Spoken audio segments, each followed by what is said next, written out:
ఇప్పుడు Sridevi drama company thank you special episode లో next జరగబోతున్న పర్ఫార్మెన్స్ వచ్చి మన అందరికి కనెక్ట్ అయిన పర్ఫార్మెన్స్. ఎందుకంటే మన లైఫ్ స్టార్ట్ అవుతుంది వాళ్ళతోనే కాబట్టి నాకు తెలిసినంత వరకు మనం అందరు కలిసి ఆ ఒక్క పర్సన్ కి మాత్రం ఖచ్చితంగా ఎట్టి పరిస్థితిలో థ్యాంక్ యూ చెప్పుకోవాలి. అయితే ఆ ఒక్క పర్సన్ వచ్చి మన లైఫ్ లో మన మదర్స్ కాబట్టి ఈ రోజు Sridevi drama company thank you special episode లో మదర్ సెంటిమెంట్ ని బాగా అందంగా చూపించడానికి కొంతమంది రెడీగా ఉన్నారు. సో వాళ్ళ పర్ఫార్మెన్స్ చూసేద్దామా? ఇంకెప్పుడమ్మా మనకి కష్టాలు తీరేవి? కష్టాలు కలకాలం ఉండవు నాన్న. మీ అన్నదమ్ములిద్దరికి ఉద్యోగాలు వస్తే అందరి జీవితాలు బాగుంటాయి. నీ ప్రశ్నలు నీవి ఎవ్వరో బదులెవ్వరుగా, నీ చిక్కులు నీవి ఎవ్వరూ విడిపించరుగా. ఏ గాలో నిన్ను తరుముతుంటే అల్లరిగా, ఆగాలో లేదు తెలియదంటే చెల్లదుగా. 10 నెలలు తనలో నిన్ను మోసిన అమ్మైనా అప్పుడో ఇప్పుడో తననే కలను అంటుందా. ప్రతి కుసుమం తనదే అనదే విరిసే కొమ్మైనా గుడికో జడకో సాగనంపక ఉంటుందా. ఒక్క జాబ్ ఉంటే ఇప్పిండా అన్న, ప్లీజ్ అన్న. నేను మెరిట్ స్టూడెంట్ అన్న, ఇదిగో నా సర్టిఫికేట్స్. లేదమ్మా, లేదు. అన్న అన్న అన్న అన్న ఒక్క జాబ్ ఉంటే ఇవ్వండి అన్న, ప్లీజ్ అన్న. అన్న నో వేకెన్సీ అమ్మా, వెళ్ళిపో. నీకు జాబ్ వచ్చిందిరా? అమ్మా మా నాకు జాబ్ వచ్చింది మా. ఇంకా మన కష్టాలన్నీ తీరిపోయినట్టే. నీకు చాలా పెద్ద హాస్పిటల్లో ట్రీట్మెంట్ చేయించొచ్చు. సంతోషం నాన్న. సరే మా, నేను వెళ్ళొస్తాను. అనయ్య బాయ్. అనయ్య మా వాడికి జాబ్ వచ్చింది, నాకు ఇంకా రాలేదు. నేను ఏదో ఒక జాబ్ వెతుక్కుంటాను, కానీ నా దగ్గర ఖర్చులకి ఏం లేవమ్మా. డబ్బులు ఏమైనా ఉంటే ఇవ్వా? తీసుకో నాన్న. మా ఇది నీ టాబ్లెట్స్ కోసమని కదా దాచింది. పర్లేదు నాన్న, నేను బాగానే ఉన్నాను. నువ్వు వెళ్ళి తమ్ముళ్ళలాగి పెద్ద జాబ్ సంపాదించుకొనిరా. అలలుండని కడలేదని అడిగేందుకే తెలివుందా, కలలుండని కనులేవని నిత్యము నిదరోమంద, గతముందని గమనించని నడిరేయికి రేపుంద, గతితో చని గమనానికి గమ్యం అంటూ ఉందా. వలపేదో వల వేస్తూ అమ్మా ఏంటి అదోలా ఉన్నావు? బానే ఉన్నావా? రేయ్ ఏంటి నువ్వు తాగావా? ఏంటమ్మా వీడు ఇలా తయారవుతున్నాడు? అసలు నీకు డబ్బులు ఎక్కడవిరా?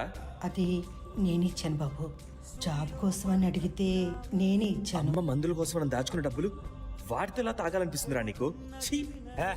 ఇష్టంరా అయ్యో, నీ డబ్బులా?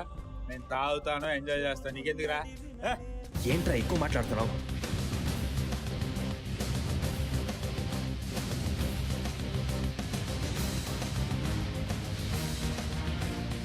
మా ఈ జాబ్ ఇవన్నీ నా వల్ల అవ్వట్లేదమ్మా. నేను ఏదైనా కిరాణా కొట్టి పెడదాం అనుకుంటున్నా, ఏమంటావు? చాలా మంచి ఆలోచన నాన్న. మరి దానికోసం చాలా ఖర్చు అవుతుంది కదమ్మా. నీ దగ్గర గాజులు ఉన్నాయి కదా, అవి ఇస్తే తాకట్టు పెట్టి డబ్బులు రాగానే మళ్ళీ తీసేద్దామమ్మా. తీసుకో నాన్న, నీకంటే ఎక్కువ చెప్పు, కానీ తమ్ముడికి మాత్రం తెలియనివ్వకు. తెలిస్తే వాడు తిడతాడు.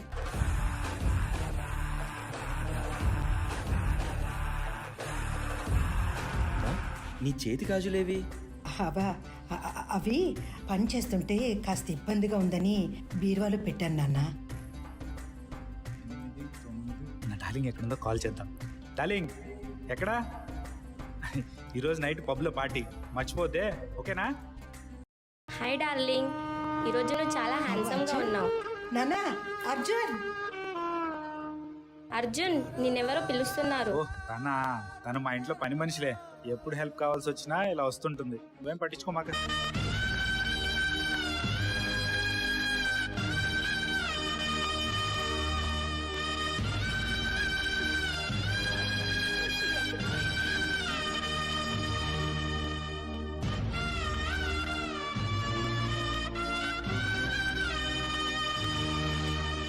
అమ్మా తను చాలా పెద్దింటి అమ్మాయి.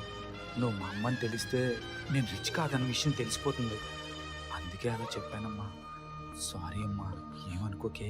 పర్లేదు బాబు, మీరు ఎక్కడున్నా బాగుండటమే కావాలి. అమ్మా నాకు మొదటి జీతం వచ్చిందమ్మా. దీంతో నిన్ను మంచి హాస్పిటల్లో చూపించొచ్చు.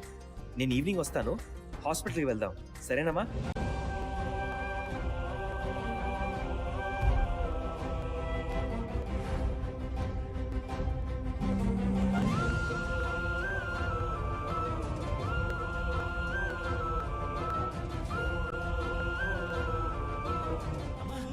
ఏంటమ్మా పడిపోయావు? అమ్మా ఏమైందమ్మా? అమ్మా అమ్మా లే అమ్మా. అమ్మా ఇది కాదే విధిరాత, అనుకోదేం ఎదురీత.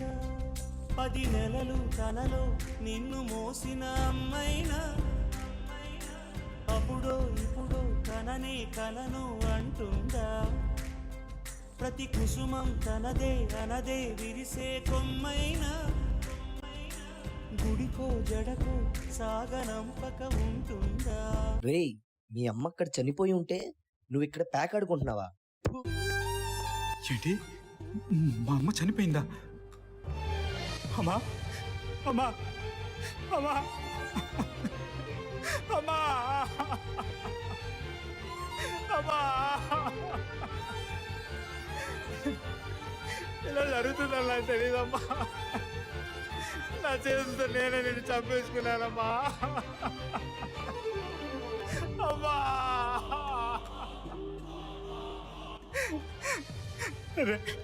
రే తమ్ముడు, నేను కావాలని చేయలేదురా, ఏదో తెలియక చేశాను రా. నా వల్లే అమ్మ చనిపోయింది. నన్ను క్షమించురా తమ్ముడు.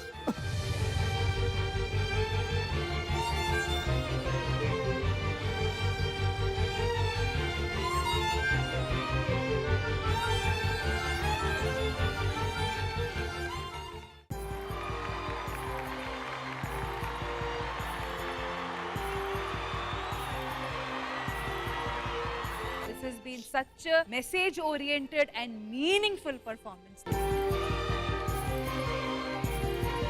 ఆంటీ మీరు నిజంగా ఏ విషయం గురించి ఫీల్ అయ్యారో తెలియదు కానీ నేను మాత్రం ముందే సారీ చెప్తున్నాను. ఎందుకంటే ఏదో ఒక పాయింట్ లో మనం లైఫ్ లో మా పేరెంట్స్ ని ఇలాంటి విషయాల గురించి హర్ట్ చేసి ఉంటాము. అది పెద్ద అయ్యాక రియలైజ్ అవుతాము. వాళ్ళ కోసమే కదా పేరెంట్స్ కష్టపడేది. అది కొంచెం అర్థం చేసుకొని పేరెంట్స్ మంచిగా చూసుకుంటే బాగుంటుంది. ప్రతి తల్లి కూడా తన పిల్లలు చేసే ప్రతి దాంట్లో చిన్న చేసిన ఆనందం ఎక్కువ చూస్తుంది. అలాంటి తల్లిదండ్రులు మటుకు ఎవ్వరూ డిసప్పాయింట్ చేయకుండా వాళ్ళని చాలా హ్యాపీగా చూసుకోవాలని నా కోరిక.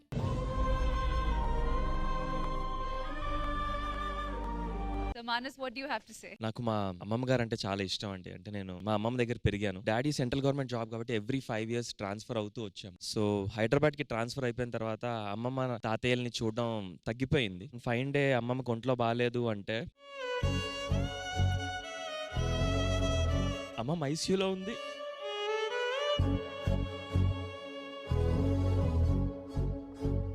గుండె ఎంత ధైర్యంతో నిండిందంటే తన ఇంటికి రావాలి అనే పట్టుదలతో ఎప్పుడైతే ఉందో, ఐసీయూలో కూడా అంత నరకం చూస్తున్న, అన్ని సూదులు పొడుస్తున్న, ట్రాకియోస్టమీ చేసి రిబ్స్ ఫ్రాక్చర్ అయిపోయి బ్రీతింగ్ ప్రాబ్లం అయినా సరే ఇంటికి వచ్చి 1 day చనిపోయిందండి ఆవిడ.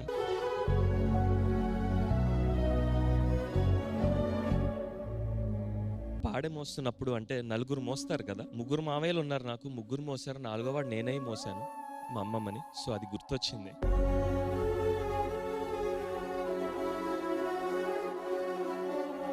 years అయిపోయి ఉంటుంది నేను వైజాగ్ నుంచి షిఫ్ట్ అయిపోయి. అంటే మా అమ్మ వాళ్ళ ఫ్యామిలీని వదిలేసింది, మా నాన్న వాళ్ళ ఫ్యామిలీని వదిలేశారు. కేవలం కొడుకు బాగుండాలి, కొడుకు ప్రయోజకుడు అవ్వాలి అనే ఒకే ఒక్క కారణంతో వీళ్ళు మొత్తం ఫ్యామిలీస్ వదిలేసుకొని నాతో పాటు ఉంటున్నారు. నా తల్లిదండ్రులకి నేను ఎప్పుడు రుణపడి ఉంటాను. Thank you ma'am.